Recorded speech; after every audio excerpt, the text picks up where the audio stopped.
నమశివాయ అన్నప్పుడే అందులో 5 అక్షరాలు ఉంటాయి. దాన్ని ఎవరైనా కూడా ఎక్కడి నుంచైనా ఉపదేశం తీసుకోవచ్చు, ఎవరైనా కూడా చేయొచ్చు. దానికి ఏ విధమైనటువంటి నేరుగా అట్లానే తీసుకోవాలనేటటువంటిది ఏమీ లేదు. నేరుగా తీసుకుంటే మంచిదే, నేరుగా తీసుకుంటే చాలా మంచిది. కానీ అలాగే తీసుకోవాలి అని ఆ నియమం అనేది లేదు. దాన్ని ఎవరైనా కూడా ఎలాగైనా కూడా చేయొచ్చు. ఎప్పుడైతే దానికి ప్రణవాన్ని కలుపుతామో అప్పుడు అది ప్రణవ పంచాక్షరి అని అనిపించుకుంటుంది. ఎప్పుడైతే ఇంకొక బీజాన్ని కలుపు దానికి శక్తి పంచాక్షరి, ఎప్పుడైతే ప్రాసాద బీజాన్ని కలుపుతారో దాని ప్రాసాద పంచాక్షరి అని ఇలా రకరకాలుగా దానికి వస్తుంది. అవన్నీ కలిసినప్పుడు మాత్రం అది మహామంత్రం అనేటటువంటి మహామంత్రంగా వ్యపదేశింపబడుతుంది.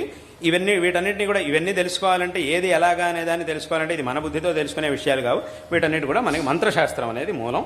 వీటన్నింటినీ కూడా ఆ మంత్రశాస్త్రములు మనకి విశేషంగా చెబుతూ ఉన్నాయి. కాబట్టి ఆ మంత్రశాస్త్రముల ద్వారా ఏది మహామంత్రం, ఏది మంత్రరాజం, ఏది నామమంత్రం, దేన్ని ఎలా తీసుకోవాలి ఇత్యాది విషయాలన్నింటినీ కూడా ఆ రకంగా తెలుసుకొని వాటిని చేయాలి. కాబట్టి ఇప్పుడు నమశివాయ అథవా ఈ నమశంకరాయ అనేటటువంటి మంత్రాన్ని నేను చాలా మందికి అన్ని చోట్ల ఇస్తూ ఉంటాను. నమశంకరాయ దాన్ని ఎవరైనా చక్కగా హాయిగా జపం చేయొచ్చు. దానికి విశేషమైనటువంటి ఫలితాన్ని కూడా చెప్పారు. తప్పకుండా హాయిగా దాన్ని జపం చేసినప్పుడు ఆ భగవద్ అనుగ్రహం తప్పకుండా మనకు కలుగుతుంది అనేటటువంటి విషయంలో ఏమాత్రం సందేహం లేదు.